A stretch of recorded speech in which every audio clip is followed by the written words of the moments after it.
지난 시간에 우리가 9페이지까지 했었죠? 네.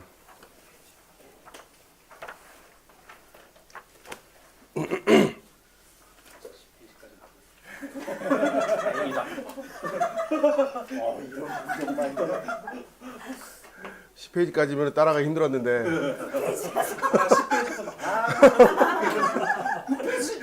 할만하죠 9페이지까지는. 한 자릿수까지는. 자 오늘 이제 9페이지 마지막에 그 아래쪽에 평신도에게 주신 말씀이라는 그 단락 제목인데부터 지금 지난 시간까지 주제가 그거였죠. 우리 성경을 연구하는 거 이게 어떤 전문가들에게만 국한된 일은 아니다라는 거죠. 신앙인에게 있어서는 기본적인 소양이어야 된다.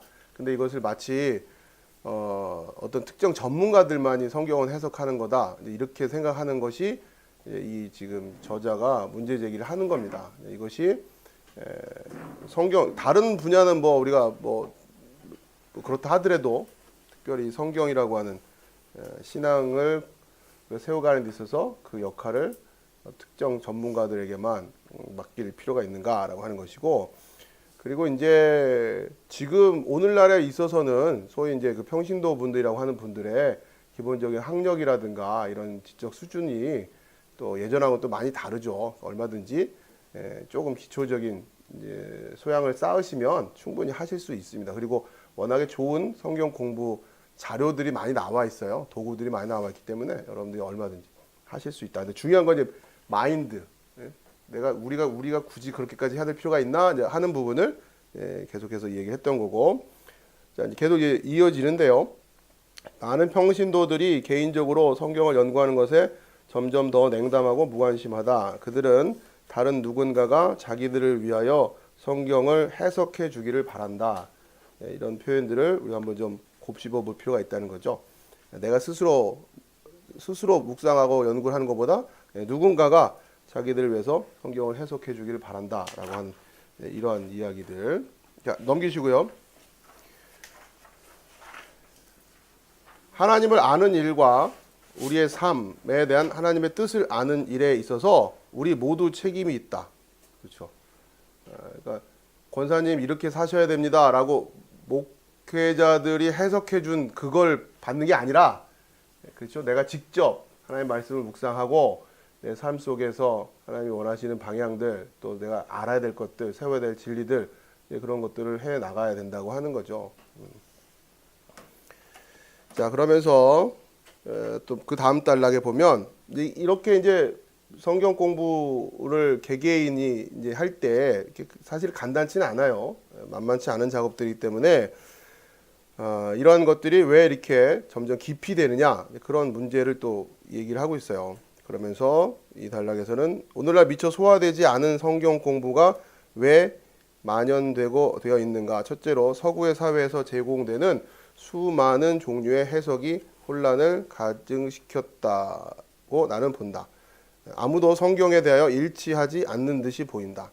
하지만 사실은 그렇지 않다. 그러니까 조금 관심을 가지고 이런 주제들에서 공부를 하기 시작하는 순간 제일 먼저 맞닥뜨려지는 당혹감이 이 다양하다요. 다양한 종류가 너무 많다는 거죠. 예를 들어서 그냥 내가 출석하는 교회만 이렇게 그냥 생각하고 그냥 이게 교회가 다다라고 생각했는데, 조금 이제 관심을 가지고 생각해 보면은 교단도 있고 또 교단마다 조금씩 또 얘기들이 다른 것 같기도 하고, 이런 부분들이 이제 소화가 안 되는 거죠. 그럼 왜 이렇게 교단이 다른 거지? 또 그러면 여기 다녀도 되고 저기 다녀도 되는 건가? 이런 질문도 쉽게 말해 드는 거고, 이런 걸 어떻게 이해해야 되는 거냐? 그런 것들이 이제 혼자서 해소하려니까 이게 너무 힘든 거죠. 이러한 문제를 체계적으로 같이 논의하는 어떤 그런 장이 일단 없다 보니까 혼자서 그걸 고민하다 보면은 자칫 부작용이 나기도 하고. 자, 그 다음에 또 이제 그 아래쪽 단락을 보면 다양한 해석뿐만 아니라 해석자의 교단적 전통 또한 장애가 된다. 평신도는 성경을 읽기도 전에 그 본문이 무엇을 뜻하는지 자신이 알고 있다고 종종 생각한다. 우리는 어떤 신학적 체계 안에서 편안함을 쉽게 느껴 사람이 만든 이러한 체계가 교회 역사에서 야기했던 문제점들을 망각하게 되는 경우가 자주 있다. 이게 무슨 얘기냐면 이미 내가 오랫동안 이제 신앙생활을 해오면서 이래저래 들었던 이야기들이 있단 말이에요. 그걸 통해서 나는 성경을 충분히 안다라고 이제 생각을 하는 거죠. 예. 그러한 것 때문에 뭐 굳이 뭐 새로울 게 있을까라는 생각들, 예, 이제 그런 생각들도 성경을 개인적인 차원에서 본격적으로 공부하는데 장애가 된다라고 하는 겁니다. 자, 그다음에 마지막 단락에 보면 우리가 부모 출생지 출생 시기뿐만 아니라 우리 자신의 경험과 개인적 특성에 의해서도 영향을 받고 있음을 인식해야 된다. 그러니까 자신의 경험과 또 개인적인 특성도 있다고 하는 거죠. 그러면서 이게 이제 미국 책이니까 미국에서 그 아래쪽 단락에 미국에서 평신도들이 설교가들만큼 성경을 잘 알았던 시기가 있었다. 그러나 전문성을 강조하는 오늘날 대중 매체의 침해를 인하여 전문가에 대한 기대가 높아졌다. 그러나 스스로 성경 해석을 감당해야 한다. 이 말은 은사를 가진 소명을 받고 훈련을 받은 기독교 지도자들의 글을 무시하라는 뜻이 아니라 우리가 먼저 기도하고 시간을 들여 성경을 분석하는 일 없이 그들의 해석을 받아들이지 말라는 뜻이다. 저는 이게 굉장히 중요하다고 생각합니다. 우리가 먼저 기도하고 시간을 들여 성경을 분석하는 일 없이 그들의 해석을 받아들이지 말라는 뜻이다. 우리가 구원을 받은 이후에도 우리는 모두 죄의 영향을 받고 있다. 이것은 하나님과 하나님의 목적에 대한 우리의 이해에 있어서 모든 면에 영향을 미친다. 우리의 이해하는 것이 하나님의 이해와는 다를 수 있다는 중요한 사실을 잊어서는 안 된다. 결국 누군가의 해석을 여러분들이 그냥 그대로 수용한다고 하는 것은 결국 이제 그 사람의 신앙을 그냥 그대로 받아들인다고 하는 건데 이게 뭘 의미하는 것인지라고 하는 것을 여러분이 잘 생각해 보셔야 된다고 하는 거예요. 그래서 결국 계속해서 여러분이 스스로 그것을 해 나갈 수 있도록 독려하고 훈련시키려고 하는 것인지 아니면 그냥 나만 믿고 따라와 하는 것인지 후자 쪽이 훨씬 편한 것 같지만 신앙의 여정에 있어서는 위험하다고 하는 거죠. 여러분 자녀들을 양육할 때도 마찬가지잖아요. 그냥 엄마 아빠가 다 해줄 테니까 이렇게 하는 거랑 홀로서기를 준비시키는 양육은 다른 거죠. 모든 교육에도 마찬가지고 이런 부분에 있어서 여러분에게 저는 이런 도전을 드리고 싶은 거예요. 힘들겠지만 성경을 연구하고 스스로 묵상하고 그리고 이제 많은 자료들 또 인터넷에 많은 또 설교들 이런 걸 들으면서 여러분들이 분별해낼 수 있어야 된다고 하는 거죠. 분명한 사실은 그 많은 설교들이 다 옳은 건 아닙니다. 그렇죠? 아무리 유명하다 해서 옳은 것도 아니고 또 큰 교회를 이루었다고 해서 되는 것도 아니고 그런 걸로 우리가 검증할 수 있는 게 아니란 말이에요. 그렇잖아요. 그러면 어떻게? 준비가 돼야죠. 그런 부분에 있어서 제가 이런 시간들을 통해서 여러분들에게 도전을 드리기 때문에 각자 좀 잘 도전하시면 좋겠어요.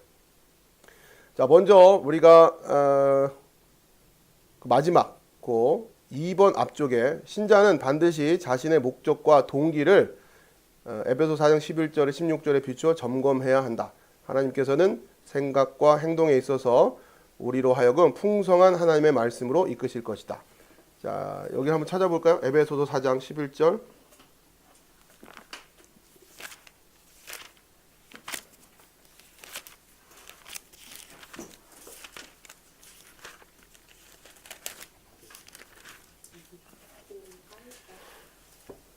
예, 에베소 4장 11절에서부터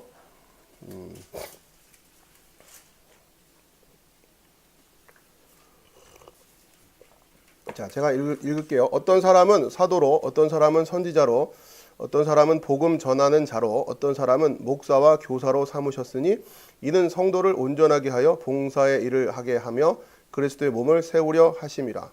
우리가 다 하나님의 아들을 믿는 것과 아는 일에 하나가 되어 온전한 사람을 이루어 그리스도의 장성한 분량이 충만한 데까지 이르리니. 자, 이제 보면은 11절에 교회 안에 다양한 은사들에 대한 또 그 은사가 존재하는 이유를 바울이 이야기하고 있는 거죠. 이유가 뭐냐? 성도를 온전하게 하여 봉사의 일을 하게 하며 그리스도의 몸을 세우려 하심이라. 각 개개인의 성도들이 온전해져야 된다고 하는 거죠. 그러면서 13절에 우리가 다 하나님의 아들을 믿는 것과 아는 일에 하나가 되어 온전한 사람을 이루어 그리스도의 장성한 분량이 충만한 데까지 이르리니. 다 이게 돼야 된다는 거예요. 다. 누구는 되고 누구는 안 되면 안 된다는 거예요. 이는 우리가 이제부터 어린아이가 되지 아니하여 사람의 속임수와 간사한 유혹에 빠져 온갖 교훈의 풍조에 밀려 요동하지 않게 하려 함이라. 오직 사랑 안에서 참된 것을 하며 하여 범사에 그에게까지 자랄지라. 이는 그는 머리니 곧 그리스도라. 우리에게 이렇게 성장이 필요한 이유가 뭐라고 14절에 얘기합니까? 어린아이가 되지 아니하여 사람의 속임수와 간사한 유혹에 빠져 온갖 교훈의 풍조에 밀려 요동하지 않게 하려 함이라는 거죠. 결국 사람의 속임수 또 간사한 유혹, 이게 예수님께서 그 뭡니까? 복음서에도 말씀하시는 거잖아요. 미혹을 조심하라고.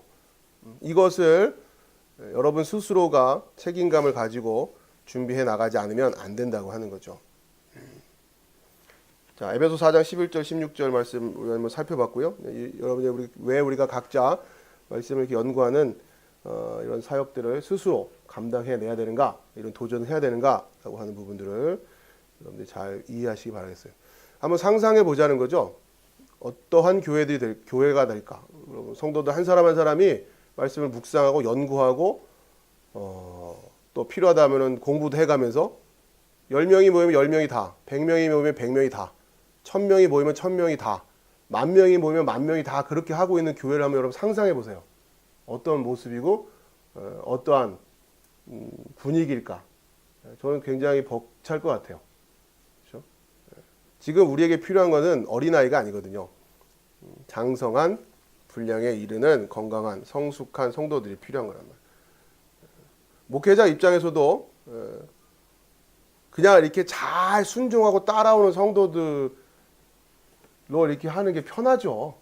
제 말이라면 그냥 아멘하고, 뭐 제가 이게 이렇습니다 하면 다 아멘하고 그냥 그게 편하지, 뭐 이렇게 가르치면 또 어떻게 하겠어요? 목사님 아닌 것 같은데요? 막 이럴 거 아니에요. 여러 가지 면에서 생각들이 다를 수 있으니까 또 얼마든지 그 근거가 되는 책들도 있고 불편한 일일 수 있어요. 그러나 그렇다고 해가지고 제가 할 일은 여러분 한 사람 한 사람이 그리스도의 장성한 분량에 이를 수 있도록 격려해드리고 도전하고 또 그걸 훈련시키는 역할을 하는 게 제 역할이지, 제 말을 순종하며 따르는 그걸 하는 게 목회가 아니란 말이에요. 이 목회라고 하는 것에 대한 기본적인 정의랄까 개념이 굉장히 왜곡돼 있죠. 이건 제가 목사이기 때문에 목사님들의 세계를 잘 압니다. 여러분 궁금하면 신학교 가서 공부해 보세요. 제가 왜 이런 일을 하고 있는지, 왜 여러분들에게 여러분들 눈에 보이는 게 다가 아닙니다. 그렇기 때문에 여러분 스스로가 구별해낼 수 있는 최소한의 준비가 돼 있지 않으면 안 된다. 자, 일단 넘어가서 12페이지 이제 중간중간에 오늘은 조금씩 좀 속도를 내서 12페이지에 있어서 그 4, 5, 6 위쪽에서부터 보면 성경 해석에 있어서 일관되고 입증될 수 있고 본문 중심적 해석 방법이 절실히 요구된다. 이게 지금 이제 이 저자가 늘 강조하는 겁니다. 일관되고 입증될 수 있고 본문 중심적 해석 방법이 절실. 이게 이제 뭘 의미하는 건지는 이제 앞으로 배워갈 거고요. 일관된가, 입증할 수 있는 것인가, 또 본문 중심적인가. 여러분도 이거를 여러분 스스로가 뭐 설교를 통해서든 아니면 다른 어떤 여타 기독교 관련된 서적들을 통해서든 읽으면서 항상 이걸 염두에 두셔야 된다는 거죠. 일관되는가, 또 입증할 수 있는가. 그 주장이 항상 입증될 수 있는 이야기를 하는 것인가. 가장 중요한 건 성경적인 근거겠죠. 근데 또 이제 중요한 거는 성경적인 근거는 근거라고 되는데 그것이 이제 앞으로 살펴보겠지만 그것이 문맥과는 상관없이 그냥 이렇게 쏙쏙 뽑아다가 그냥 그 글자만 가지고서 얘기를 할 수 있는 경우도 있단 말이에요. 이런 것들은 이제 조심해야 되는 거고, 그리고 그 이야기들이 결국 본문을 중심으로 하고 있는 이야기인가. 본문은 이렇게 읽었는데 내용은 영 이상한 얘기로 하고 있고 이러면 아니란 말이에요. 그런 거를 분별할 수 있어야 된다는 거죠. 그렇지 않으면 왜요? 전하는 자도 그렇고 듣는 자도 다 지금 이 저자가 얘기하는 게 뭐야? 우리는 다 뭐다? 죄인이단 말이에요. 예? 그러니까 내 마음에 쏙 든단 말이에요. 그 얘기들이. 예? 왜요? 내가 죄인이기 때문에 예? 뱀의 유혹이 마음에 든다니까요. 그거를 어떻게 구별해낼 거냔 말이에요. 여러분이 우리도 그 뱀은 구별해야 되는데 그 말이 마음에 쏙 온다고요. 예? 그러니까 문제가 된다는 거예요. 자, 이러면서 이제 하나씩 그 중간에 이 모든 경우에 있어서 그러니까 지금 이제 이 저자가 여러 형태의 이제 강의들을 다양하게 했었는데 뭐 신학교에서도 또 지역교회에서도 또 주일학교에서도 뭐 여러 가지 강의를 했었는데 이분의 경험을 이야기하면 이 모든 경우에 있어서 평신도들은 일관되며 입증될 수 있는 방법으로 성경을 연구하는 것에 마음이 열려 있고 또 그것에 열렬히 반응함을 보았다. 성경을 알고 또 그 가르침대로 살고자 하는 진지한 배고픔이 있었다. 그럼에도 다음의 이유에서 크게 당혹해하는 것을 보았다. 자, 그게 뭐냐면 이제 아까도 잠깐 말씀드렸지만 첫 번째 해석의 다양성이라고 하는 거예요. 두 번째 해석의 상대성. 세 번째는 어떤 해석과 관련되어 나타나는 교단적 거만함. 그러니까 본인들의 교단에서 이야기하고 있는 그 내용만을 옳다고 주장하는 그런 이야기들이 있습니다. 앞으로 이제 계속 공부해 나가겠지만, 자, 그것이 4번 그것이 하나님의 이름으로 전해진 것임을 입증할 수 있는 능력의 결여. 혼란스러운 거예요. 이 1, 2, 3, 4를 한 번에 한마디로 요약하자면 혼란스럽다는 거죠. 이러한 과정들을 통해서 평신도들이 느끼게 되는 제일 첫 번째가 혼란함이에요. 혼란함. 그러니까 이거를 이제 극복해 나가지 못하면 안 된다고 하는. 자, 이 교재는 해석학을 전문적이고 상세하고 학문적으로 제시하기 위한 것이 아니라 일반 신자들에게 본문 중심의 해석을 한 학파, 즉 시리아의 안디옥의 문맥적 본문적 접근을 소개하고 또 이러한 원리를 그들이 매일의 연구와 삶에 직접 적용하도록 돕기 위한 것이다. 자, 이게 이제 목적이라고 하는 거죠. 여기서 얘기하는 시리아의 안디옥 학파라고, 여러분 이제 앞으로 이 성경 해석학과 관련해서 앞으로 계속 듣게 될 거기 때문에 한 번쯤은 좀 설명을 좀 드릴게요. 자, 지금 크게 이 성경 해석과 관련해서 두 학파의 이름을 여러분들이 이제 듣게 될 텐데, 첫 번째는 알렉산드리아 학파가 있고요. 그 다음에 두 번째는 여기서 얘기하는 안디옥 학파. 이 두 학파의 해석적인 차이가 있어요. 그러니까 여러분들이 계속 이 두 이름을 계속 듣게 될 테니까 귀에 익혀두시고, 이게 초대교회 역사에서도 굉장히 중요합니다. 알렉산드리아 학파와 이 안디옥 학파가. 그러니까 대략적으로 위치를 좀 설명을 드리면 이렇게 되죠. 지금 성경 이렇게 여기 지중해고 여기가 이제 애굽이죠. 여기 이게 나일강이고, 그다음에 보통 이제 제가 이렇게 그리잖아요. 그럴 때 이 위쪽 좀 이제 과장되게 그렸는데, 이거는 평상시에 설명을 편하게 하려고 사실은 상대적인 크기가 요 정도 되죠. 요 정도. 여기가 요 정도가 지금 팔레스타인 땅이란 말이에요. 실제적으로는. 그래, 이스라엘 땅이 여기란 말이에요. 그리고 알렉산드리아 학파는 위치가 어떻게 되냐면 이 나일강 위에서 지도를 보면 이쪽이 이제 파란색으로 녹색으로 이렇게 보여요. 예, 이게 비옥하기 때문에. 자, 이 끝자락 쪽에 있어요. 이 나일강 삼각주 이렇게 위에서 봤을 때 삼각주의 이쪽 끝자락이 여기가 알렉산드리아예요. 그리고 안디옥. 이건 보통 이제 성경에서 크게 안디옥 하면은 두 군데가 나와요. 이게 이제 시리아의 안디옥이라고 하는 데는 어디냐면 요렇게 해서 꺾어지는 요쯤이라고 생각하시면 돼요. 여기가 시리아의 안디옥. 그 다음에 사도 바울이 전도 여행을 하면서 이쪽 소아시아 지역에 있는 또 안디옥이 있어요. 초대교회 그 선교의 어떤 센터 역할을 했던 안디옥, 여기 그 위치 요겁니다. 지금 안디옥 학파 할 때는 이 지역을 얘기하는 거고, 알렉산드리아 학파는 여기를.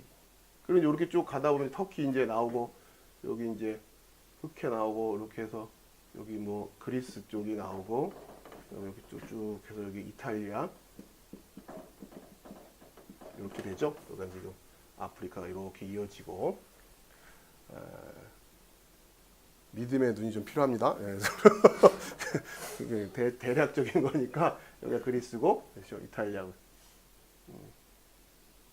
네, 그러면서 이 알렉산드리아라고 하는 이 지역이 또 요 안디옥, 시리아 안디옥이라고 하는 이 지역과 관련해 가지고 사실 이게 지금 성경에 있어서도 계속 배경이 이 땅을 중심으로 해 가지고 여기는 애굽, 성경이 나오는 그 배경은 여기는 애굽이라고 해서 나오고 그다음에 이쪽은 어떤 이름으로 보통 아수르 또 좀 넘어가 가지고 바벨론 그다음에 더 저쪽에서 바사, 페르시아 이야기 나오는 데가 이제 이쪽이죠. 그러니까 이제 고대부터 이 지역과 이 지역은 굉장히 큰 문명. 여기는 지금 나일강 문명이고 여기는 메소포타미아, 그죠? 유프라테스 티그리스 강을 중심으로 두 거대한 문명이 항상 고대 역사에 있어서 늘 충돌을 했었단 말이에요. 여기가 셀 때는 여기가 셀 때는 여기가 여기 속국이 되고 여기가 셀 때는 여기에 침략당하고 이 이스라엘이 항상 그런 역할이었단 말이에요. 그러니까 여기 그러면서 성경이 어떤 기본적인 학문과 문화와 뭐 이런 여러 가지 것들 중심지 역할들을 이쪽이 센터가 이때 또 이쪽이 굉장히 전통적으로 이게 이 두 세력 간의 대립이 굉장히 컸던 거죠. 자, 그러면서 예수님이 활동을 하시고 그다음에 그 이후에 기독교가 발생을 하면서 그러면서 이제 역사적인 흐름이 그전에는 여기 이렇게 하면 계속 왔다 갔다 하다가 사실 이쪽은 뭐 그리스 문명 정도만 이렇게 역사 속에서 드러나다가 이제 이 지역이 알렉산더 대왕에 의해서 먼저 통일이 한번 되고 그리고 나서는 로마로 넘어가지고 막 이런 역사들이 있으면서 역사의 중심이 이 두 세력이 하다가 지금 점점 이쪽으로 넘어가는 거죠. 그리고 로마가 지금 제국이 돼가지고 이쪽을 통치하면서 넘어가게 된단 말이에요. 그런 과정에서 알렉산드리아 학파가 이쪽에 이제 학문적인 전통이 있는 거고, 그 다음에 또 이쪽에 또 학문적인 전통이 있을 때 기본적으로는 먼저는 이쪽이 좀 더 성경 해석과 관련해가지고 먼저 두각을 나타냈다가 이게 자연스럽게 무게 중심이 넘어가면서 유럽 대륙 쪽으로 흘러가는 거예요. 그랬을 때 이쪽의 주로 해석의 전통과 이쪽의 해석의 전통이 차이가 있고, 이거는 나중에 이제 그 교회사와 관련해 가지고 여러분이 이제 좀 배우셔야 될 부분인데, 그러면서 이쪽의 해석의 전통이 보통 이제 알레고리적인 해석, 상징적인 해석을 중심으로 했다고 하면 이쪽은 그거와는 달리 지금 여기 얘기한 것처럼 문맥적, 본문적, 문맥적이고 역사적 이런 해석을 하는, 그러니까 우리가 흔히 지금 우리가 하는 해석, 뭘 해석한다 할 때 우리가 하는 그런 방식이 이 전통을 이어가고 있는 거예요. 여기 이것과 관련된 이 알렉산드리아 학파와 안디옥 학파와 관련된 계속된 어떤 그 뭐랄까요, 그 헤게모니 다툼, 이것은 그 이후에도 계속 흘러져 오면서 그러다 이제 결국 이쪽으로 이제 정리가 되는 거죠. 자, 이것이 서방 기독교 입장에서는 그렇게 되면서 이쪽은 상대적으로 그러니까 알렉산드리아 학파의 그 성경 해석 방식은 이단으로 정제가 돼요. 역사 속에서는. 그러면서 이제 점점 이것이 이제 뭐랄까요, 이제 제쳐지는 거죠. 그러면서 지금 이 저자가 얘기하는 것은 본인은 지금 이 방향에서 이제 해석을 하겠다라고 얘기를 하는 거고, 그런데 사실 성경 해석이라고 하는 것이 어떤 한 특징 하나의 방식만 가지고 해결할 수 있는 것이 아니기 때문에 이 알렉산드리아 학파의 성경 해석 방법도 우리가 이제 살펴볼 거예요. 그런데 서로 장단점이 있죠.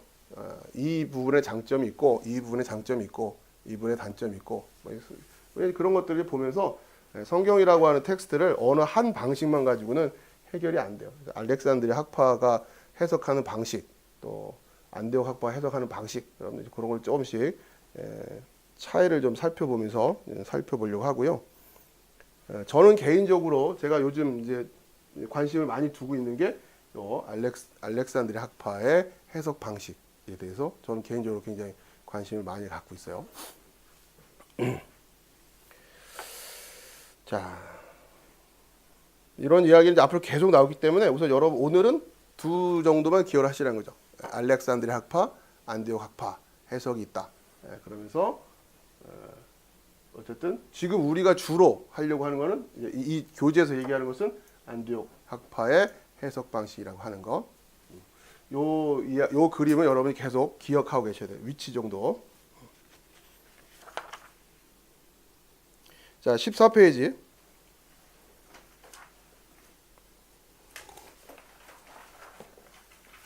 거기 보면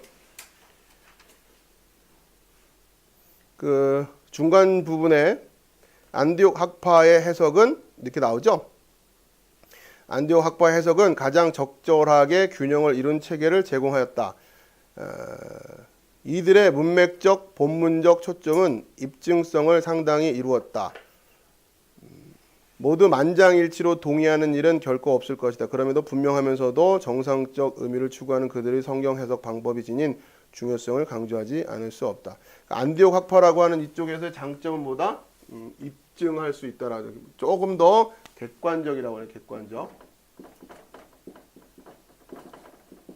그런 특징이 있고 알렉산드리아 학파는 어떤 해석을 주로 했다? 상징적 해석을 했단 말이에요.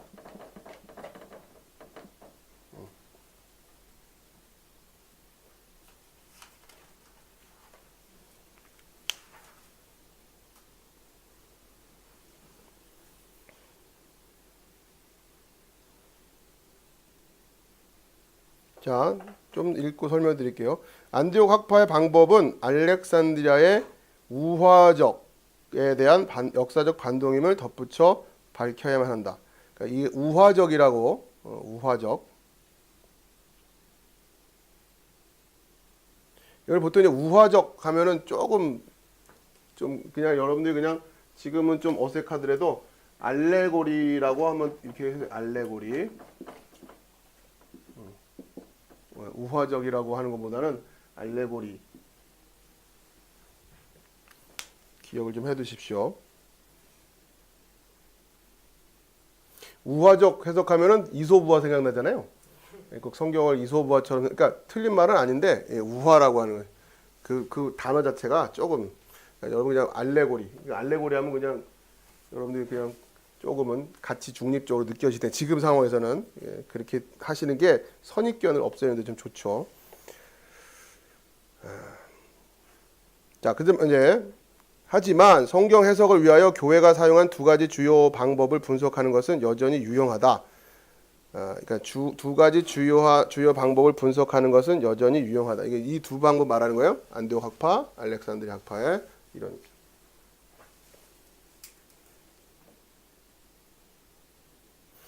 그러니까 여러분 생각할 때 알레고리라고 하는 소위 이제 비유, 흔히 이제 비유라고 하는데 비유, 상징 이런 이제 관련된 그런 해석을 많이 하는 거예요. 그리고 안디옥 학파는 조금 더 입증할 수 있는 그렇기 때문에 좀 더 객관적이다라고 하는 입장이고 거기 14페이지에 중간쯤에 보면 좀 찾으실 수 있을까 하면 입증할 수 있음과 일관성이 나에게 중요하게 여겨졌다라는 표현을 찾으셨나요? 중간에 위에 약간 위쪽에 있어요. 위에서 한 열 번째 줄 가량에 입증할 수 있음과 일관성이 나에게 중요하게 여겨졌다. 내가 과학적 방법이 지배적인 시대에 살기 때문이라고 나는 생각한다라는 거죠. 그러니까 이게 뭐 꼭 이제 이게 과학적이다라고 하는 것은 아닌데 입증할 수 있다라고 하는 이 표현이 과학적인 가치가 중요하게 여겨지는 시대라고 하는 이 표현 때문에 이것이 장점이 될 수 있으면서 또 단점이 될 수 있다고 하는 거죠. 제가 봤을 때는 이게 안디옥 학파의 장점이자 단점이에요. 그러니까 객관적이다, 또 입증 가능하다. 그러니까 이 본문을 그렇게 해석한 이유가 뭐냐라고 하는 것을 입증하기가 쉽다라는 거예요. 이쪽 입장에서는. 그런데 알레고리, 비유, 상징 이런 얘기를 하면은 예를 들면 이런 거예요. 제가 이제 가끔 이런 말씀 드리잖아요. 성경에서 물 하면 이건 뭐다? 진리다, 말씀이다 이런 얘기 하잖아요. 이거를 객관적으로 입증할 수 있는 그 성경 본문에 물은 진리다 이렇게 다 있는 게 없잖아요. 이런 걸 상징적이라고 하는 거예요. 그렇죠? 근데 안디옥 학파 입장에서는 어떻게 한다? 객관적인 입장들이 다 본문 안에 있단 말이에요. 객관적인 그렇기 때문에 자 여기서 이렇게 돼 있잖아. 이렇게 해가지고 해석을 하는 게 훨씬 더 객관적이고 입증 가능하다라고 하는 장점이 있는데, 그리고 이 부분은 이걸 어떻게 할 수 있겠어라고 하는 이걸 누가 알아? 이렇게 따지기 시작하면 여기는 애매해지죠. 자, 근데 이것이 그렇기 때문에 해석이 객관적이 될 수 있다라고 입증 가능하다고 하는 장점이 있는가 하면은 문제는 뭐다? 근데 과연 성경의 텍스트가 전부 다 이렇게 입증 가능하더냐라는 거죠. 이런 부분에서 이제 문제가 있을 수 있고, 이것도 이 해석도 이렇게 생각처럼 간단한 게 아니고 이렇게 해석을 하다 보면 결국 과학적인 입장이 강조가 되는 입장에 그 시대에서는 어떻게 결과적으로 성경은 무슨 텍스트가 돼버렸어요? 비과학적인 텍스트가 돼버렸다는 거죠. 안디옥 학파의 해석학으로만 이렇게 가다 보면 성경 자체를 이렇게만 자꾸 해석하려고 하다 보면 이 시대 안디옥 학파, 알렉산드리아 학파가 막 대립할 때는 이때는 이 사람들이 과학적이다. 그게 뭐 이거랑 지금 오늘 우리가 생각하는 과학적인 얘기가 완전히 다르죠. 그렇죠? 근데 지금 이 시대는 이미 과학적이다 아니다라고 하는 그 느낌과 그 당시의 느낌은 이 얘기 자체가 다르단 말이에요. 근데 오늘날 와서 보니까 안디옥 학파 해석이 너무도 맥을 못 추고 있는 거죠. 특히 성경 텍스트의 진리라고 하는 어떤 거기에서 뭔가 메시지를 전한다고 할 때 이런 딜레마가 좀 있다고 하는 거고, 제가 그렇기 때문에 저는 개인적으로 이 해석에 대해서 관심을 갖고 좀 공부를 좀 하고 있다고 하는 거예요. 그러나 이제 우리가 여러분이 아셔야 될 것은 우리가 지금까지 쭉 해석해온 성경의 그 전통은 안디옥 학파의 전통을 가지고 해석해오고 있다라고 하는 것을 여러분이 이해하시라는 거죠.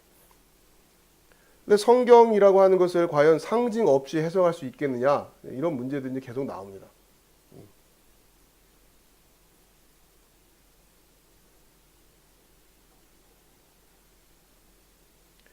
자, 또 이제 가서 좀 말씀을 듣도록 하고, 자, 15페이지 신자들의 냉담이라고 되어 있는 그 부분, 거기서 세 번째 줄 보면 오늘날 교회가 직면한 여러 가지 문제의 뿌리는 성경 지식의 결여에 기인한다.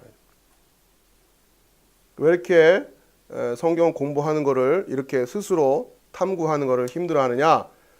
그것을 이 저자는 오늘날 문화 현상 중에 하나인 소비주의로 보고 있어요. 거기서부터 또 밑에 보면은 내가 보기에는 그렇게 되어 있는 부분이 있죠. 거기서 또 한 세 줄 내려오면 그 가운데 커다란 문제는 소비주의라는 우리의 문화적 태도와 관련이 있다. 우리는 모든 필요에 대하여 즉각적으로 감사하는 일에 익숙하다. 즉석 요리적인 산업적 사고가 우리의 문화적 표준이 되어버렸다. 우리는 즉각적으로 이용할 수 있는 생산품과 그러한 즉각적인 소비에 길들여져 있다라고 하는 거죠. 우리도 모르게. 너희는 이 세대를 본받지 말고 라고 할 때 우리는 안 본받는다고 교회 나왔는데 교회 안에서 여전히 이 세대와 같은 식으로 말씀을 소비하려고 한단 말이에요. 교회도 그렇게 또 골라 다니는 거고, 그렇죠? 결국 내가 맞는, 뭐 자기의 편의에 맞는, 물론 그것이 교회를 잘 골라야죠. 잘 선택을 해야죠. 근데 과연 뭘 가지고 선택을 하느냐라고 할 때 여러분이 마치 어떤 물건을 고를 때도 어떤 물건의 기능과 뭐 이런 어떤 본질적인 그런 것보다도 뭐요? 어떤 디자인이라든가 뭐 모양이 이쁘다든가 브랜드가 어디 거라든가 이런 걸 고르는 것처럼, 그렇죠? 마치 우리가 교회를 선택하는 부분에서도 그렇게 지금 그러니까 똑같은 패턴으로 우리가 하고 있다는 거예요. 이 세대를 본받지 말아야 된다고 하는데도 그러면서 말씀도 그렇게 탁 그냥, 그리고 뭐 듣다가 좀 아니다 싶으면 채널을 딱 바꿀 수 있고, 이제는 이제 그렇게 돼버렸잖아요. 점점 그런 어떤 소비주의라고 하는 문화 속에서 마치 우리는 그렇게 또 하고 있다. 그러니까 간단히 말하면 성경 공부 열심히 안 하는 게 뭐라고요? 소비주의하는 소비주의. 누가 오늘날 뭐 저기 뭐니까 옷을 만들겠다고 예? 직접 막 배 짜고 뭐 해가지고 막 바늘질해서 옷 만드는 사람 어디 있겠어요? 기성복 코너 가서 그것도 안 하죠. 이제는 TV만 보면은 예? 홈쇼핑에서 딱 보내주니까 이제 그런 시대가 됐는 것처럼 말씀도 그렇게 한다는 거죠. 뭐 워낙에 많으니까. 그러면서 내가 은혜 받는 말씀을 찾아요. 내가 은혜 받는 말씀. 예.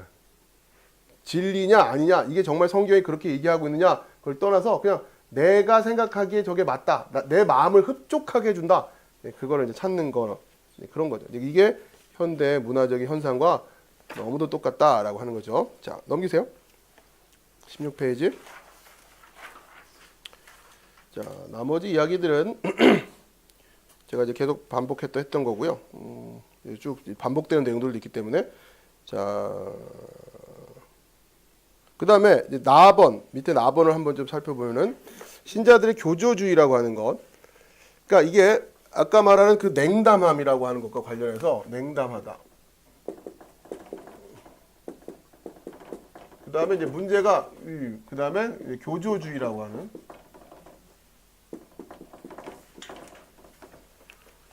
성경 공부 안 하는 이유가 그렇단 왜 성경을 공부해서 스스로 묵상하지 않냐. 그러니까 해석 과정과 관련하여 혼란이 생기고 내키지 않아 하는 일은 이상하지 않다. 앞서 언급한 외적 요인들 외에도 여러 가지 내적 요인이 있다. 성경 연구에 대한 냉담함을 인식하고 있다면 그러한 냉담함, 즉각적으로 나타나는 양극화된 해석, 베타주의가 가져올 결과를 해결하기 위한 결단을 내려야 할 것이다. 서구의 성경 학도들에게 교조주의적 사고가 상당히 팽배해 있다. 그러니까 교조주의라고 하는 거, 이 말이 좀 어렵죠. 교조주의라고 하는 거. 그러니까 내가 믿고 있는 나의 신념과 신앙이라고 하는 것이 신앙이라고 하는 것의 이 틀을 가지고 모든 것을 여기에 맞추어서 다 이렇게 해석해내고 또 배척하고 수용하고 하는 그런 태도를 그것이 이제 이게 참 어려운 건데 교조주의라고 하는 이 부분이 그러니까 신앙이 좋은 거라고 말할 것이냐 아니면 이걸 교조주의라고 할 거냐 이게 굉장히 애매한 부분이 있어요.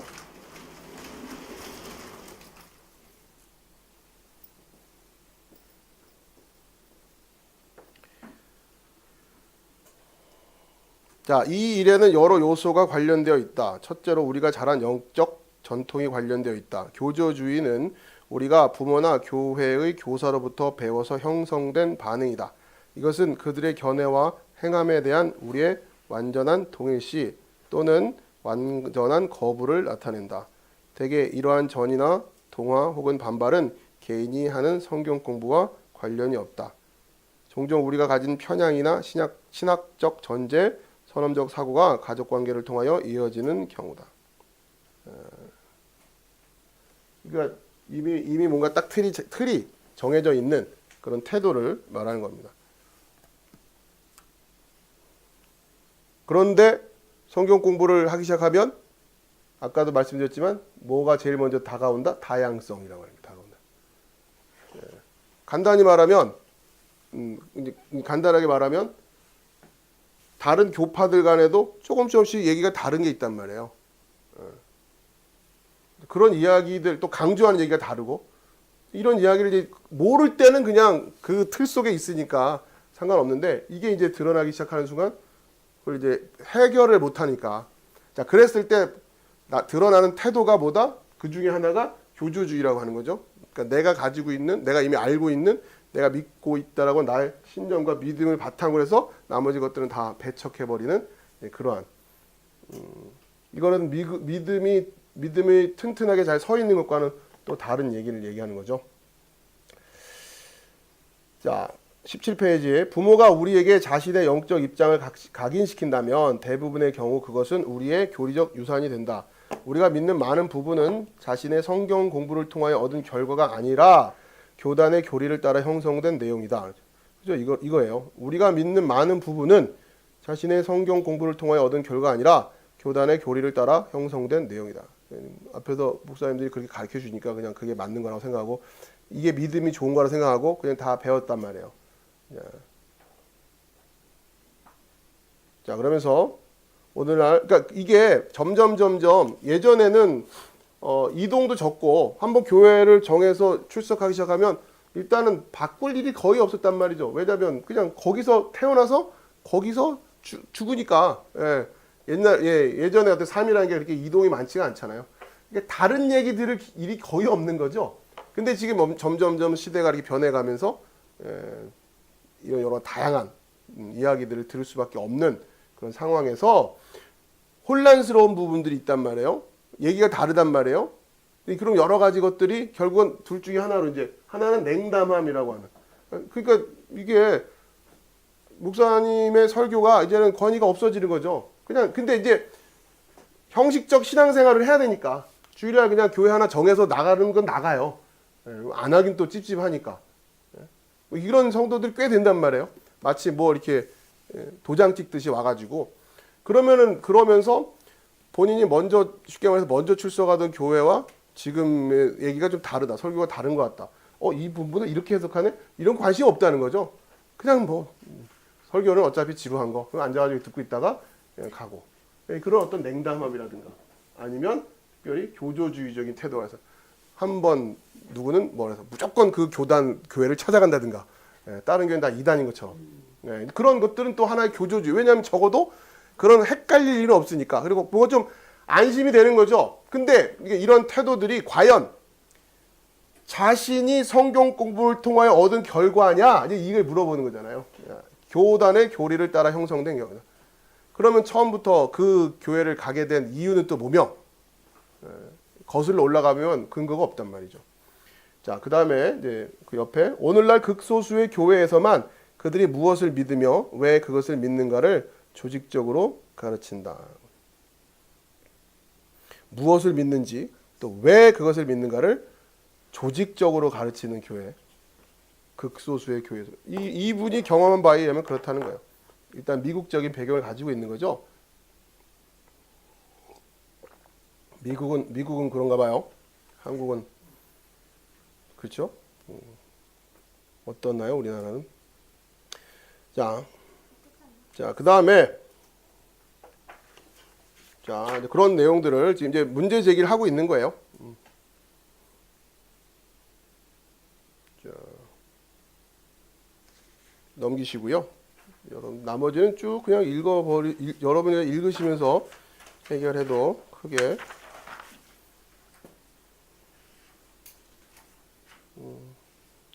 나중에 중복될 부분이 있기 때문에 자 19페이지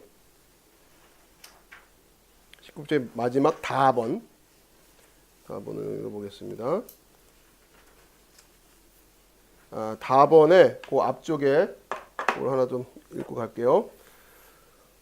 두 줄이에요. 다번 바로 위쪽에 문화적 언어적 간격을 인하여 우리는 스스로 연구하는 자 또는 최소한 다른 이들이 연구한 내용의 독자가 되어야 된다. 한마디로 말하면 책 좀 읽자. 책 좀 읽자. 자, 다번 해석에 있어서 우리가 가지는 가장 중요한 과제는 성경 저자들이 당시에 전하고 원래의 청중이 이해하였을 내용을 가능한 명료하게 이해하며 이러한 진리를 오늘날의 문화와 개인의 삶에 적용하는 일이다. 자,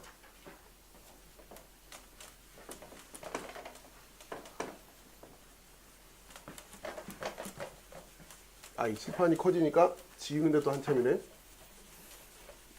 미리 지워가면서 해야 돼.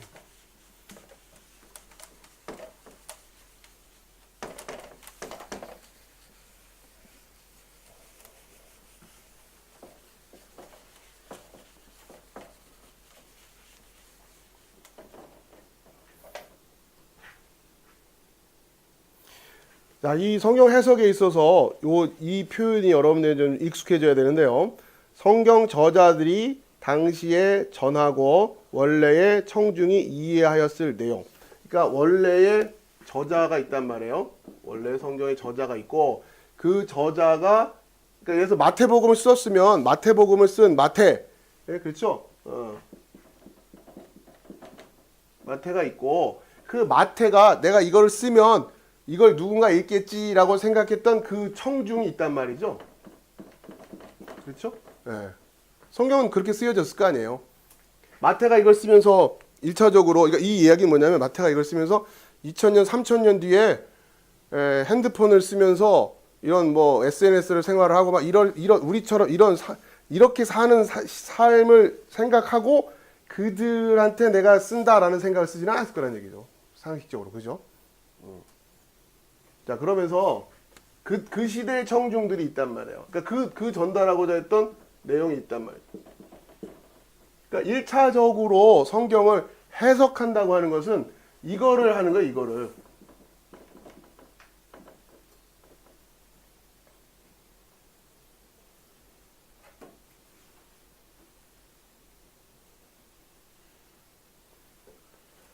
마태복음이든 뭐 사도 바울이 얘기했든 뭐 이런 이야기를 했을 때 그들이 이 성경에서 이렇게 이야기하는 그 내용과 그 청중들이 지금 뭐냐라고 하는 것을 이해하고 이게 지금 요 관계들이 어떻게 되는지를 먼저 이해하고 요게 먼저 1차적으로 해석한다는 얘기고, 그리고 이 내용 자체를 이게 지금 이해된 상태에서 결국 오늘날 우리에게 읽고 있는 우리가 이 성경을 읽고 있는 우리에게 어떻게 적용할 것인가.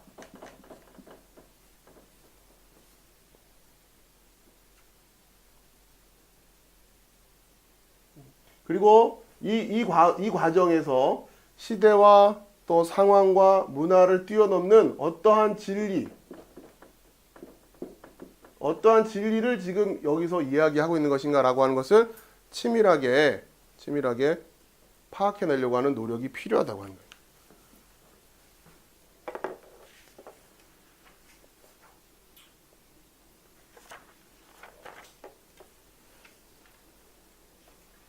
근데 이제 소위 적용을 강조하는 그런 현대 설교에 있어서는 늘 제 입장에서는 이게 퀘스천이란 말이에요. 이게 진짜 제대로 해석한 게 맞냐? 지금 이제 우리 교회 같은 경우에서 제가 집중하고 있는 부분은 이 적용보다는 이쪽이에요. 저는 여기에 먼저 여러분들에게 더 시간을 많이 들여서 설교를 하려고 하는 게, 설교라기보다 성경을 더 열심히 풀어서 설명해 드리려고 하는 거죠. 이 적용이라고 하는 부분은 여러분이 어떻게 보면 여러분이 스스로 찾아내야 될 적용이라는.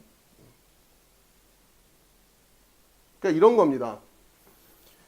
창세기에 창세기가 아니고 그 사무엘서에 다윗이 골리앗과 싸우는 내용이 있단 말이에요. 그렇죠?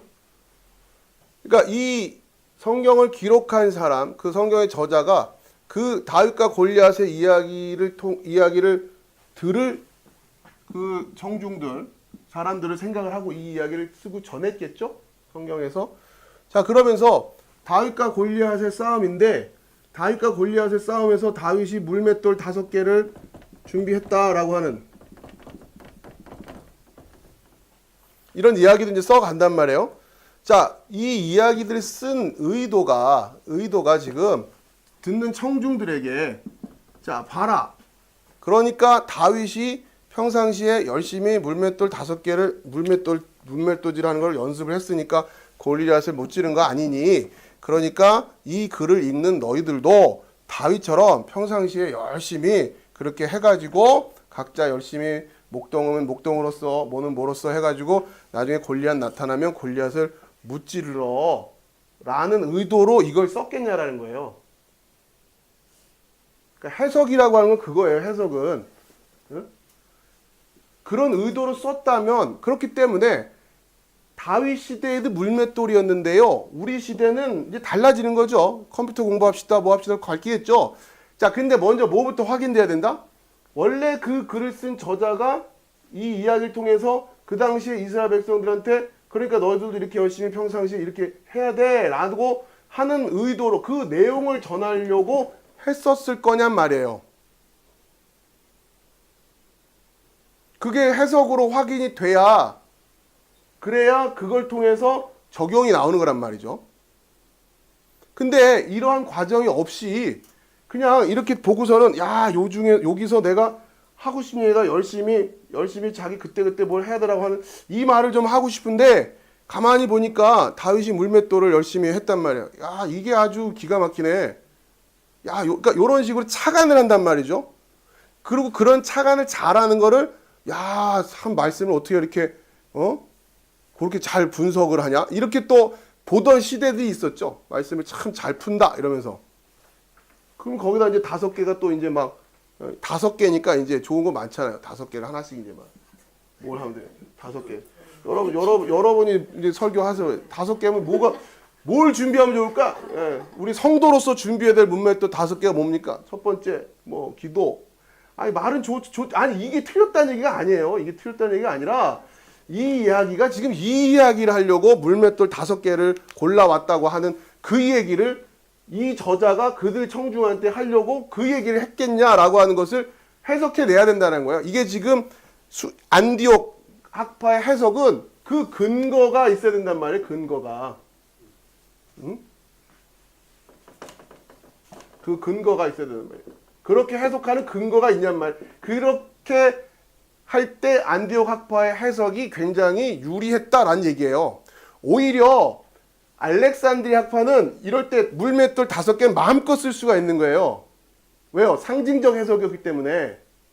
근데 지금 아니라고 하잖아요. 지금 안디옥 학파 입장에서는 아니라고. 그리고 여러분이 개인적으로 아시는 목사님들한테 혹시 알레고리적 해석 뭐 있으면 오리겐 이런 얘기하면은 대부분이 그건 이단이에요. 초대교회 때 이단으로 됐어. 이렇게 얘기할 거란 말이에요. 근데 지금 본인들이 해석을 그렇게 하고 있단 말이에요. 그렇죠. 이런 식으로 해석하는 게 상징적인 해석이라고 하는 거라고 지금. 완전히 거꾸로 지금 얘기를 하고 있으니까. 제가 여러분들하고 지금 이런 시간을 통해서 이런 걸 알려드린 이유가 아니 진짜 안디옥 학파처럼 그냥 가면서 진짜 맨날 오리겐 얘기하면은 뭐 알레고리는 뭐 이단이고 뭐 맨 이런 얘기를 막 해요. 예. 저는 알레고리 공부를 해요 지금. 저는 오히려 왜냐면 성경은 이렇게 해석해야 될 필요들이 있기 때문에. 그러나 아무거나 다 알레고리를 가지고 해석하면 안 되죠. 근데 분명 이렇게 한단 말이에요 지금. 여러분 너무도 한 번쯤은 다 들어봤을 내용들 아니야 말. 응? 그러면서 이게 알레고리적 해석이라는 건 인정을 또 안 하죠. 자, 아무튼 자 이거예요. 이거 지금 우리가 소위 말하는 적용이라고 하는 것을 하는데 적용을 해야 돼요. 어쨌든 이 말씀이 우리의 지금 삶 속에 어떤 의미를 갖고 있느냐라고 하는 것은 늘 항상 확인해야 하기 때문에 이걸 배제할 수는 없어요. 그러나 정확한 해석을 근거로 하지 않은 적용은 굉장히 위험하다고 하는 거예요. 이건 교훈이에요. 그냥 교훈. 자기 하고 싶은 교훈을 얘기하는 것 뿐이란 말이에요. 그리고 평상시에 열심히 살자. 성도로서의 최선을 다하자라고 하는 말을 만약에 하고 싶으면 그 내용에 해당되는 본문을 찾아야죠. 성경 찾다 보면 있겠죠. 이렇게 기도 열심히 하자, 뭐 하자라는 얘기가 있겠죠. 왜 없겠어요? 기도 열심히 하라고. 거기 가서 그 얘기하면 되는 거란 말이에요. 이 골리앗이라고 하는 게 뭐 아무 데나 갖다 대면 다 되는 거 아니야? 골리앗 이게 뭐 지금 우리가 가지고 있는 어떤 모든 문제에 이걸 골리앗 다 집어넣을 수 있는 거 아닙니까? 중고등부 수련회 가면 뭐야? 골리앗 수능이지 수능. 야 골리앗이라고 하는 수능을 무너뜨리자. 이렇게 또 이게 바로 알레고리. 예를 들자면 근데 사실 이건 근거도 없는 알레고리지만 정말 그러니까 그래서 알레고리적인 해석이라고 하는 것이 문제가 될 수 있다고 하는 거죠. 왜 초대교회 때 그 교회 때 한참 교리를 세워나가고 이단들과의 싸워야 되는 때에서 이렇게 막 중구난방으로 해석하면 되겠어요? 안 된단 말이에요. 그러니까 기본적으로 알레고리적인 해석은 그래서 약점을 갈 수밖에 없는 거예요. 뭔가 체계를 만들고 교단을 형성해야 되고 이제 기독교라고 하는 큰 조직을 만들어가는 입장에서는 이런 해석은 권위가 안 쓴단 말이죠. 왜냐하면 너도 나도 할 것 없이 다 해석을 할 수 있기 때문에 그래서 알레고리를 배제하게 될 수밖에 없는 입장이 되는 거고 그런데 자 아무튼 자 먼저 그러니까 여러분 이걸 잘 이해하십시오. 예, 해석 적용이라고 하는 걸 이렇게 지금 이야기하고 있는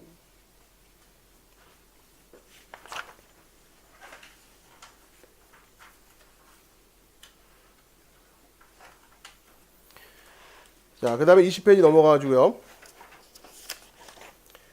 자, 그랬을 때 이것을 좀 더 체계적으로 이제 이 과정을 지금 이 해석과 적용이라고 하는 이 과정을 어떻게 하면 좀 더 체계적으로 할 수 있느냐라고 할 때 그 첫 번째 원 저자가 무엇을 말하였는가라고 하는 이제 소위 본문 비평이라고 하는 여러분 좀 어려우니까 그렇게만 이해하시고 원 저자가 의미한 것은 무엇인가 이것을 흔히 이제 서기라고 합니다.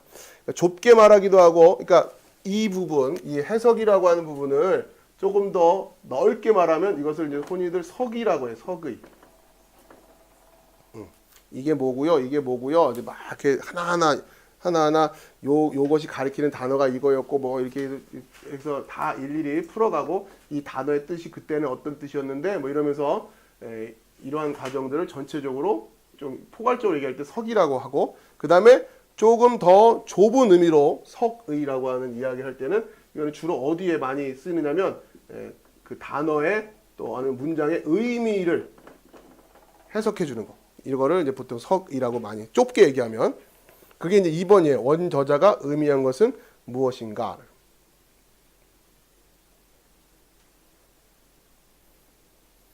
같은 주제에 대해 원 저자가 다른 곳에서 무엇을 말하였는가. 또 성경의 다른 저자들은 그 주제에 대하여 무엇을 말하였는가. 이걸 다 일일이 봐야 된다고 하는 거예요. 원래 청중은 그 메시지를 어떻게 이해하고 반응하였는가. 이 진리를 오늘날 어떻게 적용할 것인가. 이 진리를 나의 삶에 어떻게 적용할 것인가. 이렇게 할 때 이 1, 2, 3, 4, 5번까지를 크게 말했을 때 이제 석의라고 한다는 거죠. 일반적으로 석의. 흔히들 그냥 석의 이렇게 하면 우리가 뭐 흔히 이제 목사님들 설교 준비하기 앞서서 서기를 철저히 해야 된다라는 이야기를 하는데 그 서기를 철저히 한다는 얘기가 바로 1, 2, 3, 4, 5번 이 과정을 원어까지 찾아보고 다 그래야지 그 뜻을 알 수 있으니까 그렇게 해야 된다라고 이야기를 하는 거죠. 문제는 이제 실제로 그게 안 되니까. 자, 그 다음에 이 진리를 이제 그 다음에 6번, 7번은 이제 구체적인 적용을 얘기하는 거예요. 그러니까 여러분들이 앞으로 이런 과정들을 이제 배워 나가야 된다는 거고 또 하나는 덧붙였을 때 과연 앞에서 하나님의 말씀을 진리로 전한다고 하는 그 입장에 서 있는 사람이 주로 이제 목회자들이겠죠, 설교자들이겠죠. 과연 여러분이 들을 때 이 하나님의 진리를 전하기에 앞서서 이 서기를 충실하게 했는가라고 하는 부분을 여러분이 점검하셔야 된다는 거예요. 들어보면 알아요, 이제. 이게 되어 있는 설교와 이게 없이 그냥 상식적인 선에서 말장난을 하고 있는 설교들이 있어요. 그 오랫동안 그게 되면요, 그냥 또 돼요, 이렇게. 예? 아무튼 뭐 이렇게 그런 거 없이 그냥. 예. 여러분 이제 그 정도는 분별할 수 있어야 된단 말이에요. 저게 서기를 통하고 있는가, 그런 시도들을 하고 있는가. 안 할 수가 없죠. 성경 본문 하나만 읽어도 오늘날의 의미와 다른 것들이 있고 우리가 그냥 우리 한글로 성경으로 읽었을 때 느낌과 원어의 느낌이 다른 게 무궁무진한데 시간이 없어서 다 못할 정도인데 그런 것에 대한 아무런 언급도 없이 그냥 한다는 얘기는 사실 이게 없다는 거죠. 이게 없다는 거. 거기다 이제 앞으로 배우겠지만 다른 번역본들은 또 이렇게 번역하고 있고 이런 얘기까지 이런 것을 충실하게 검토하고서 이야기를 하고 있는 것인지 보면 안단 말이에요. 자, 그 다음에 20페이지 나번. 먼저 몇 가지 제안을 하나씩 살펴보고 가번.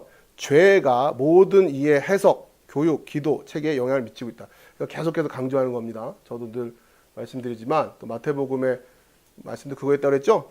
너희가 들었는데 나는 너희에게 이르노니 요 표현이 요 얘기를 지적하고 있는 거예요. 지금 우리의 이해 체계 자체가 죄 때문에 지금 문제가 생긴단 말이에요. 전하는 자들도 늘 항상 경계해야 되는 거고 듣는 자들. 자, 그랬을 때 최대한 우리가 이것을 어떻게 우리가 성령의 원래 의도에 맞게끔 원 저자의 의도에 맞게끔 이 부분에 대한 것을 집중했느냐라고 하는 것을 그나마 안디옥 학파의 입장에서는 이런 식의 과정을 통해서 근거를 대고 있단 말이에요. 그래서 입증 가능하다 이런 얘기를 하는 거예요. 이 알렉산드리아 학파는 상대적으로 이런 게 약했고 안디옥 학파 입장에서는 이런 식으로 석의 과정들을 통해 가지고 지금 봐라. 성경 여기는 그렇게 당신이 그렇게 말하는 게 맞는다고 치는데 성경 다른 데를 가보니까 이게 다르지 않냐? 이거 어떻게 설명할래? 이런단 말이에요. 그런 것에 대한 검토 없이 막 얘기하고 있으면 당신 얘기를 맞다고 내가 인정할 수가 없어. 이렇게 얘기를 한다는 거죠.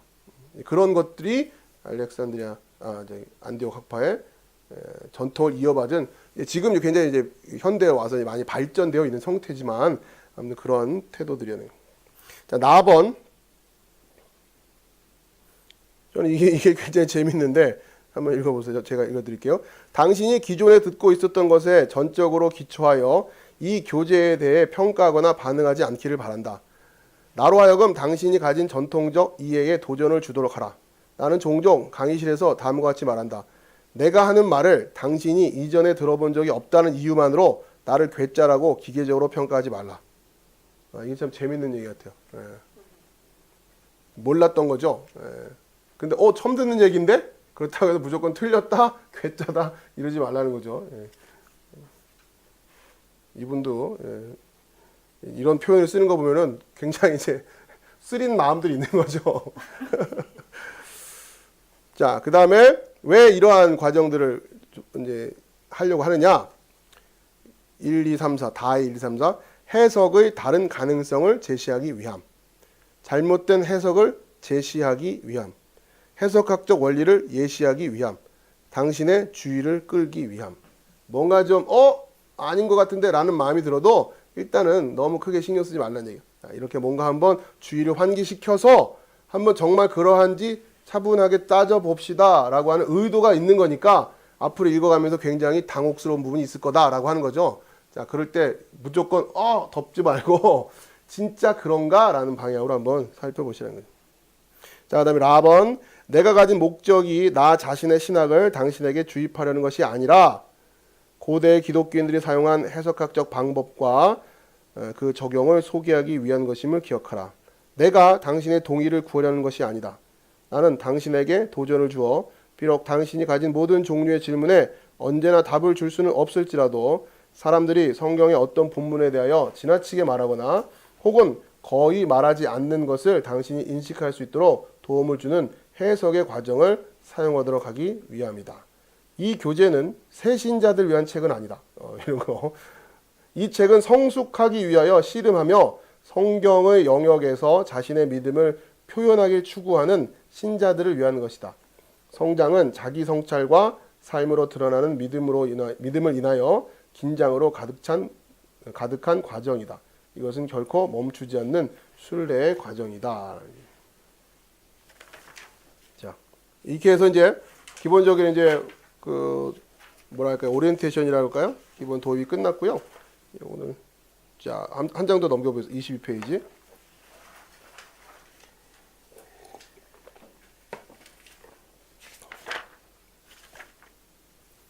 자, 이제 그 다음에 이제 이 성경 해석학에 있어서 두 번째 큰 테마가 성경이죠. 어쨌든 우리가 성경을 해석하려고 하는 거니까. 자, 근데 이제 여러분이 성경에 대해서 얼만큼 알고 있냐 할 때 보통 여러분 성경을 얼마나 아세요? 이렇게 얘기하면 성경의 내용에 대한, 그렇죠? 창세기에 뭐 책은 몇 권이고 창세기에 뭐가 있고 이런 부분에 있어서의 질문들 많이들 이해하시죠? 성경을 얼마나 아십니까? 이렇게 얘기할 때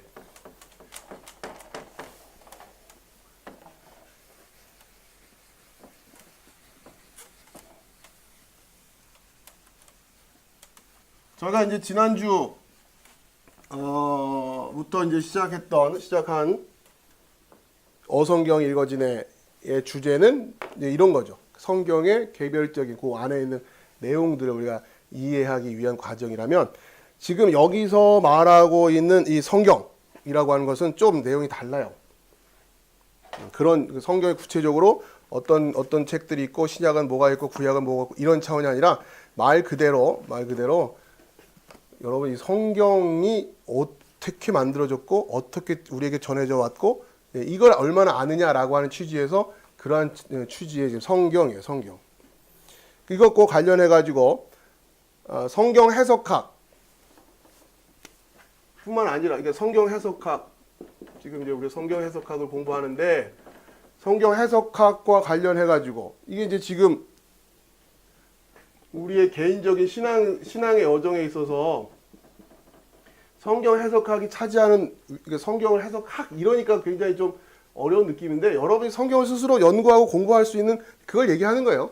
그러기 위해서 좀 더 체계적인 방법을 여러분이 알려드리려고 해서 이렇게 표현하는 것뿐이고 여러분의 신앙 여정에서는 굉장히 이게 중요하다고 하는 거죠. 그동안에는 주로 뭘 가지고 이 부분을 다 커버했다? 목사님 설교 말씀 잘 듣는 거. 그것도 그냥 주일날 와서 그냥 안 졸고 들으면 그게 최고죠. 뭐 가서 그걸 다시 뭐 곱씹어 보는 것 이런 것도 없고 다시 뭐 필기를 해가지고 다시 내가 진짜 갔다 와서 그 말씀이 정말 그렇게 앞뒤를 살펴보고 막 이런 것도 아니고 그러니까 설교를 통해서 그 정도 공부도 안 하고 그냥 열심히 듣기만 하면 나는 신앙이 성장할 거라고 생각하고 그 다음에 이제 뭔가 교회 안에서 이제 하나씩 다른 사람들이 하는 거를 이렇게 따라간단 말이에요. 모양을 흉내내면서. 그럼 이제 내가 신앙이 점점점 커간다라고 생각해요. 그게 아니라 신앙 여정에 있어서 여러분 스스로가 성경을 통해서 이제 말씀을 묵상하고 연구하는 이 태도는 굉장히 중요한데, 자, 이 성경 해석학의 첫 번째 산, 그것은 결국 여러분의 신앙 여정에서 첫 번째 산이랑 똑같은 거예요. 지금 그동안 여러분이 이걸 이제 무슨 얘기냐면 성경이 뭔지를 몰랐어요. 성경이 뭔지를 몰랐단 말이에요.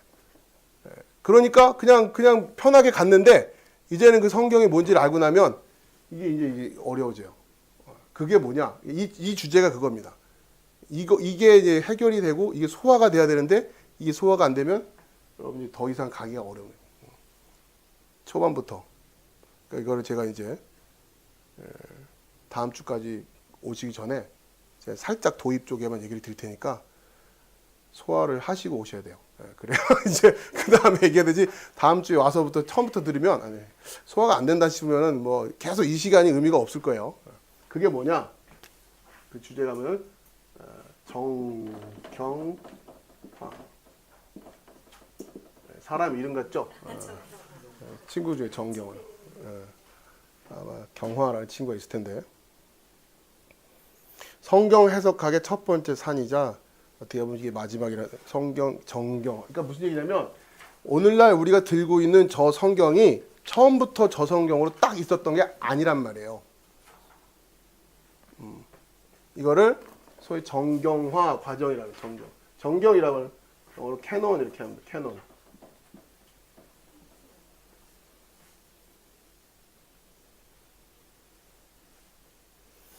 왜 이 정경화가 문제가 되느냐? 정경화라고 하는 것은 뭐냐면, 그러니까 결국 캐논으로 만든다는, 어떤 책이 캐논이 된다고 하는 거는 굉장히 이거는, 의미가 있는 거예요. 불교에는 캐논이 있을까요? 없을까요? 불교엔 캐논이 없어요. 여러분, 불경 있잖아요. 그러니까 우리가 말하는 불경과 성경을 지금 우리가 정경이라고 할 때 이 정경과는 다른 거예요. 불교에는 캐논이 없어요. 그러니까 불교는 정경화 과정이 없었단 말이에요. 그냥 지금 소위 말하는 그 많은 불경들이 있죠. 그 불경들이 지금 그냥 다 그걸 우리식으로 말하면 달라요. 지금 똑같이 불경을 그러니까 기독교는 성경이라고 부르고 불교에서는 불경이라고 한다. 틀린 말은 아닌 것 같은데 정확하게 말하면 같은 말은 아니란 말이에요. 왜냐? 불교에는 뭐가 없기 때문에? 정경이 없기 때문에.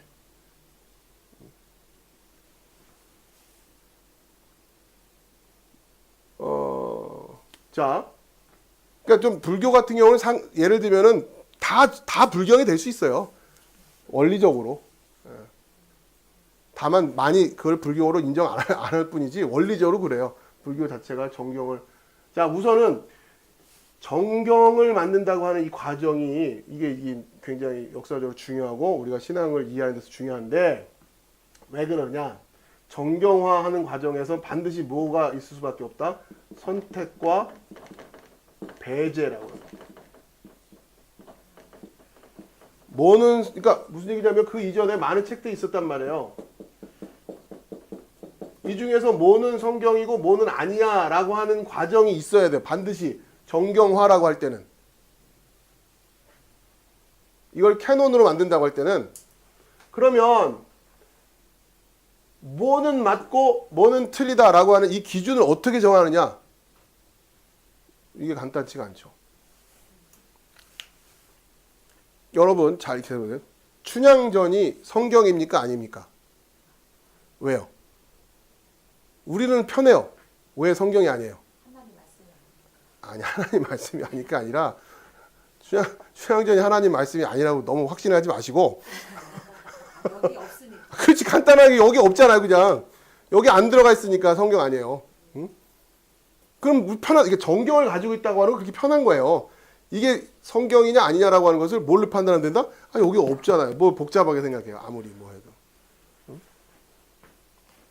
예를 들면 뭐 좀 비약적인 비유를 했지만 흔히들 말하는 요즘 그 얼마 전까지 좀 계속 막 좀 그 관심됐던 뭐 도마복음이라든가 마리아 복음이라든가 뭐 이런 것들이 새로 뭐 발견됐다 뭐 이래가면서 막 하는 얘기들, 이게 우리 입장에서는 간단하죠. 이걸 고민할 필요가 있어요, 없어요? 없다. 아, 왜?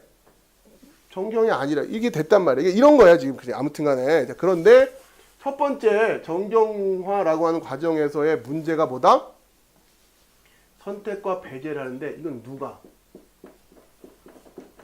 어떻게? 어느 날 하나님이 딱 던져주셨어? 이러면 간단한데 이걸 누가 했어요? 사람이. 그죠? 근데 왜 이건 되고 이건 안 돼?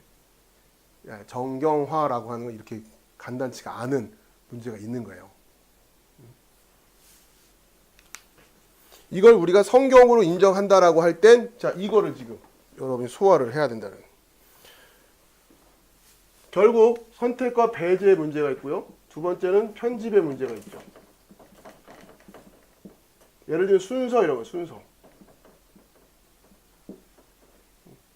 일단은 이거를 성경으로 요것만 하기로 하자라고 정했다 치고, 그러면 어떤 걸 제일 먼저 앞에 놓고 그 다음에 놓고 이렇게 할 것이냐라고.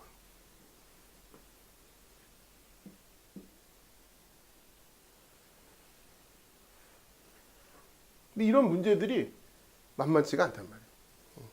이거를 이런 고민 하나도 없이 그냥 생각 없이 그냥 하면은 문제가 안 되는데, 이제 우리가 이제 뭔가를 하나씩 알아보려고 하는 순간 이런 산을 만나죠. 여러분에게 예를 들어서 소위 이제 기독교에 대해서 도전적인 사람들이 우리는 성경의 권위를 가지고 얘기한단 말이에요. 야, 성경에 보면 이렇게 돼 있어. 자, 이렇게 얘기를 하는데, 성경에 이렇게 돼 있어 하는데, 우리보다 좀 더 공부해가지고 그거 다 이렇게 해가지고 한 건데, 그거 뭐 결국 사람들이 편집해가지고 다 책 고르고 해가지고 했는데, 그거를 어떻게 다 하나님 그 과정에서 성령의 역사심이 있었고 막 우리는 이렇게 얘기할 거 아니에요. 근데 아니 그거는 이거를 정경으로 받아들인 사람 입장에서는 당연히 그렇게 얘기하겠지만, 그게 객관적으로 그렇다고 하는 걸 어떻게 입증할래 하는 순간 어떻게 되냔 말이에요. 이게 만만치 않죠. 잘 몰랐으면 모를까. 그런 겁니다. 그런데 어쨌든 간에 여러분이 믿음의 원천으로 하고 있는 성경이 이래요. 성경이 이렇게 만들어졌단 말이에요. 이거를 모르는 거랑 이게 팩트임에도 불구하고 이거를 모르고 외면하는 건 이거 다른 거예요. 여러분이 분명히 이걸 이해하셔야 된단 말이에요. 이것부터 시작해야 되는 거예요. 여기서부터 우리의 성경 해석에 대한 태도, 또 성경을 어떻게 우리가 이해할 것이냐, 그럼에도 불구하고 이것이 하나님의 말씀이라고 하는 이 신앙의 고백은 우리는 어떠한 마음가짐에서 할 것이냐라고 하는 것을 여러분이 이제 씨름해서 여러분이 세워나가지 않으면 이것에 대해서 문제를 안 느낀다고 하는 것만 가지고 해결되는 게 아니라 모르는 거잖아요. 그냥 모르는 거 아니에요. 이런 그 책이, 성경책이 이런 책이었는지를 몰랐던 거지, 그걸 믿음이라고 오해하고 있으면 안 된다고 하는 거죠. 그건 무지죠, 무지. 그걸 믿음으로 오해하면 안 된단 말이에요. 자, 이게 그래서 정경화 과정이라고 하는 것을 성경 해석하기에 있어서 첫 번째 산이면서 상당히 큰 산이죠. 자, 그 다음에 이제 세 번째, 아무튼 이런 과정들을 통해서 이런 주제들이 이제 있는 거고, 앞으로 계속. 그 다음에 과연 이것이 종결됐는가? 이 주제가 또 남아 있어요. 무슨 얘기냐면, 그럼 여기에 더 추가는 못 하나? 그죠? 왜요? 이거 왜냐면 선택과 배제를 2000년 전에 했는데 그걸 왜 지금은 못해요? 이유가 뭐야? 이거예요, 그게. 성경을 이걸로 완결됐다고 말할 것이 캐논이라는 얘기를 한다는 게 그런 거예요. 캐논이라고 하는 것은 완결됐다, 완결됐다. 특히 이제 구약의 경우, 그 다음에 신약의 경우 캐논으로서 완결됐다라고 하는 의미가 뭐냐? 불교는 왜 캐논이 없을까요? 1차적으로 종교를 시킬 수가 없어요. 왜? 부처님은 또 나올 수 있거든요. 그래서 그 부처님이 나와서 또 부처님 같은 말씀 놓고 갈 수 있단 말이에요. 그렇기 때문에 불경은 클로즈도 될 수가 없어요. 원리적으로. 계속 부처님 그러니까 이런 거예요. 여러분이 그냥 막연히 그런 게 아니라 그게 신앙적인 원리가 다 거기에 있는 거죠. 그럴 때 불경은 캐논을 만들어낼 수 있는 종교가 아닌 거예요. 만약에 불교가 캐논을 만들었다고 누군가 주장을 하면 이건 엉뚱한 얘기를 하고 있는 거죠. 그러면 앞으로 부처는 더 이상 올 수 없다는 얘기인데 나올 수가 없다는 얘기. 그러면 이제 우리는 신약에서 이걸 캐논으로 끝냈다는 얘기는 뭐예요? 어떤 의미를 가지고 있는 거예요? 그리스도의 소위 말하는 그리스도의 초림으로 그리고 사도들의 그 예수 그리스도의 사역에 대한 해석으로 이미 다 끝난 거지 여기에 더 추가를 뭘 할 이유가 없다라고 하는 거죠. 만약에 이게 열려 있다는 얘기는 뭐예요? 또 다른 영적 권위를 가진 누군가가 또 나올 수 있다는 얘기고, 그렇죠? 예. 그 사람들, 그러니까 그런 얘기들이 이제 뭐 몰몬경이라든가 이런 소위 이단들에서 성경 말고 또 다른 뭔가를 가져서 또 이렇게 한단 말이에요. 그죠? 그런 이유가 있는 겁니다. 예, 단순히.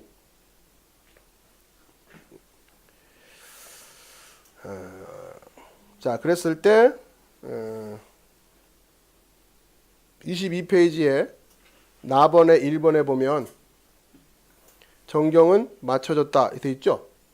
예, 그 의미가 요거예요. 클로즈 됐다.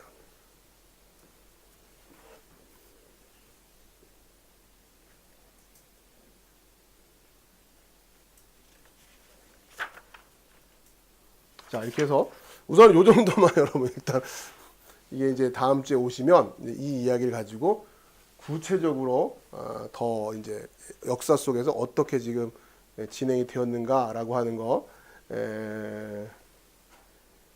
아무튼 재밌습니다, 여러분. 이제 그러면서 우리가 지금 가지고 있는 성경책은 그러면 처음부터 그냥 온전하게 이런 종류와 이런 순서로 되어 있느냐, 그게 아니란 말이에요. 또 이 중에는 까딱하면 성경에 못 들을 뻔한 성경들도 있어요. 이게 뭐냔 말이에요, 이게. 이게 뭐냐, 이게 도대체. 격이 떨어지나? 오늘 이게서 다른 거에 비해서 그 뭡니까? 요즘 한참 이제 뭐 수능 끝나고 한 종류니까 이게 뭐예요? 마치 뭐랑 비슷한 거예요?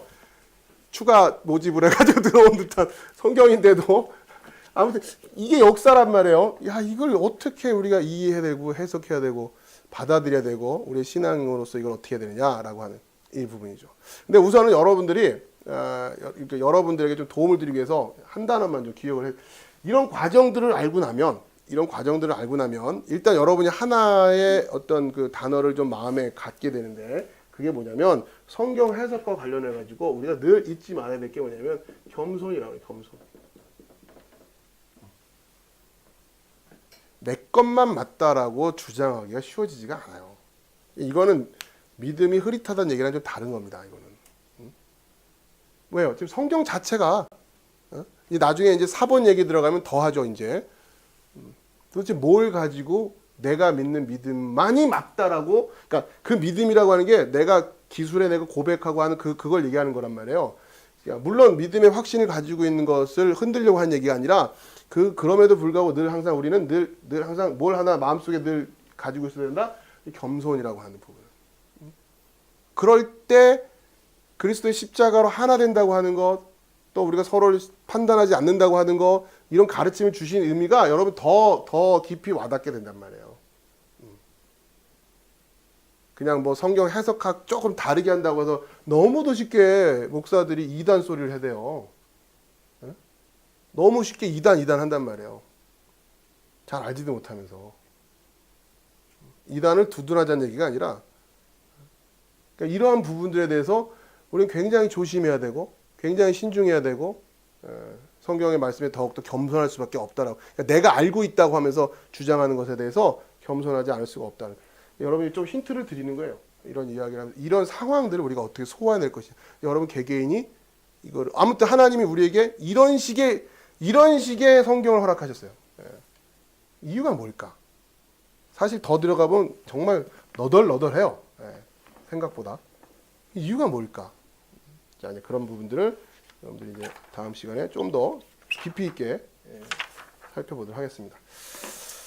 자, 기도하고 마치겠습니다.